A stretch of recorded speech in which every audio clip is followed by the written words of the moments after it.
श्री शिवाय नमस्तुभ्यम। दोस्तों, हर हर महादेव। कैसे हैं आप सब? देखिए, आप सभी को पता है श्राद्ध पक्ष के दिन चल रहे हैं, पितृ पक्ष के दिन चल रहे हैं।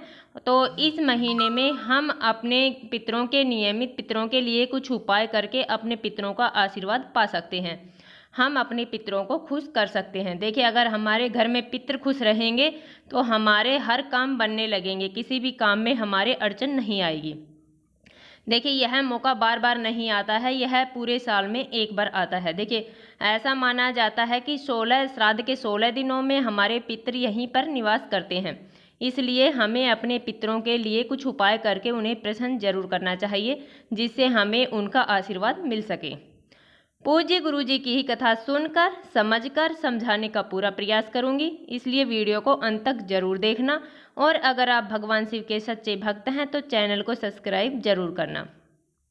देखिए, पहला जो उपाय है वह मनोकामना पूर्ति के लिए पितृ पक्ष के दिनों में इस उपाय को हमें जरूर करना चाहिए।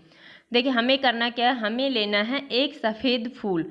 सफ़ेद फूल हमें किसी भी चीज का ले लेना है, परंतु हमें केतकी का सफ़ेद फूल नहीं लेना है, क्योंकि केतकी का जो फूल होता है वो भगवान शिव पर समर्पित नहीं होता है। और सभी देवताओं पर यह फूल समर्पित हो जाता है, परंतु भगवान शिव पर समर्पित नहीं होता है। ऐसा माना जाता है कि केतकी के एक फूल चढ़ाने से 100,000 गायों की गौ हत्या का जो पाप है वो हमें लग जाता है। देखिए, तो हमें लेना है एक सफ़ेद फूल। सफ़ेद फूल हमें किसी भी पौधे का ले लेना है।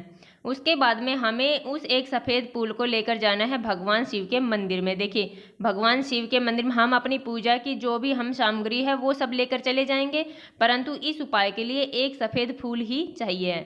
तो हमें वह सफ़ेद फूल लेकर जाना है भगवान शिव के मंदिर में। देखिए, वहाँ पर जाने के बाद में हमें अपने पितरों का स्मरण करते हुए, अपने पितरों का ध्यान करते हुए वह एक सफ़ेद फूल भगवान शिव के शिवलिंग पर समर्पित कर देना है। बस एक छोटा सा उपाय है। अगर श्राद्ध पक्ष में इस उपाय को हम कर लेते हैं तो इससे हमारे पितृ बहुत अधिक प्रसन्न होते हैं।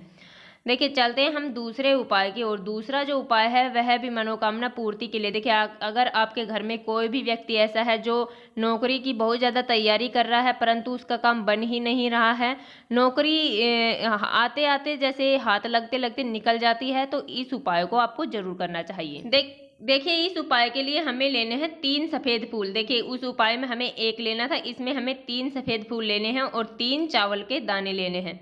देखिए, चावल के दाने हैं वो खंडित नहीं होने चाहिए, टूटे फूटे नहीं होने चाहिए। उसके बाद में हमें एक कटोरी में लेकर उन सफ़ेद फूल को और उन चावल के दानों को हमारे जो मेन दरवाज़ा होता है, गेट होता है, उसके अंदर की तरफ रख देना है। देखिए, बाहर की तरफ नहीं रखना है, अंदर की तरफ रख देना है। और वहाँ पर रखकर हमें पितरों की जो 3 कन्याएं हैं, मैना, धन्या और कला, देखिए इन तीनों कन्याओं का हमें स्मरण करना है। ये पितृ देवताओं की 3 कन्या हैं। देखिए, उसके बाद में हमें उस कटोरे को वहाँ से उठा लेना है। आप 2 घंटे रखें, 3 घंटे रखें, थोड़ी देर के लिए रखें, आप ये स्मरण करें नाम, इतनी देर रखें, तो हमें उस बाद में उस कटोरे को वहाँ से उठा लेना है और आना है हमें भगवान शिव के मंदिर में। देखिए, वहाँ पर आने के बाद में हम वो 3 चावल के दाने और 3 फूल लेकर नंदी जी के पैर है, जो खड़ा वाला पैर है, उस पर हमें छुआना है। देखिए, हमें सिर्फ छुआना है, वहाँ पर रखना नहीं है, और अपनी मनोकामना वहाँ पर बोल देनी है।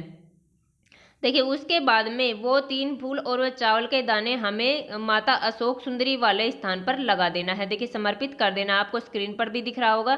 इस तरह हमें समर्पित कर कर अपनी मनोकामना बोल देनी है। अपने पितरों से हमें प्रार्थना करनी है कि हमारे घर में बहुत ज़्यादा दिक्कत है, बहुत ज़्यादा परेशानी है, आप इसे दूर करें और हमारे घर में खुशहाली लाएं। देखिए, ये 2 उपाय हो गए। अब हम बता रहे हैं आपको तीसरा उपाय। तीसरा जो उपाय है वह भी पितरों को प्रसन्न करने के लिए अचूक उपाय है। देखिए, इस उपाय को करने के लिए हमें लेना होगा एक स्टील का लोटा। स्टील का लोटा हम ले लेंगे, उसके अंदर हमें दूध डाल लेना है। देखिए, स्टील के बर्तन में हम दूध डाल सकते हैं, तांबे के बर्तन में हम नहीं डाल सकते हैं।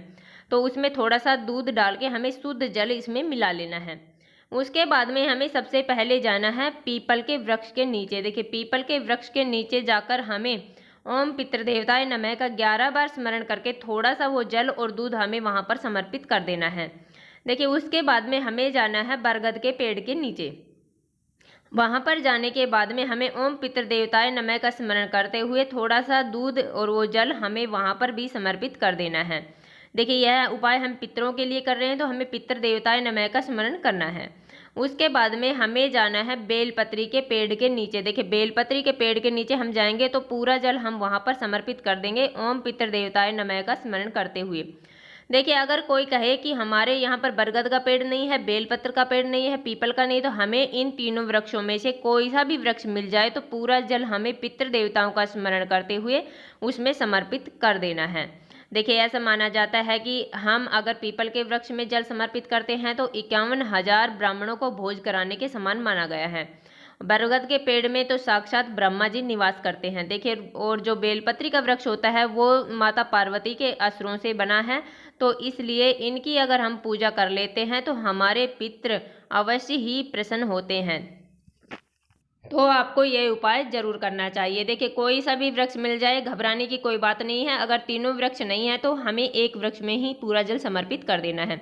देखिए यह उपाय आप कभी भी कर सकते हैं, किसी भी समय कर सकते हैं, परंतु अगर प्रदोष काल में करें तो वह सर्वोत्तम रहेगा और सूर्यास्त के बाद हमें नहीं करना है। देखिए हमने अपनी तरफ से समझाने की पूरी कोशिश की है, उम्मीद है आपको समझ में आ गया होगा। अगर वीडियो अच्छी लगी तो लाइक करना, और अगर हमारे चैनल पर आप नए हैं और आपने चैनल अभी तक सब्सक्राइब नहीं किया है तो ऐसे ही छोटे छोटे उपायों को देखने के लिए प्लीज़ हमारे चैनल को सब्सक्राइब जरूर करना। श्री शिवाय नमस्तुभ्यम दोस्तों, हर हर महादेव।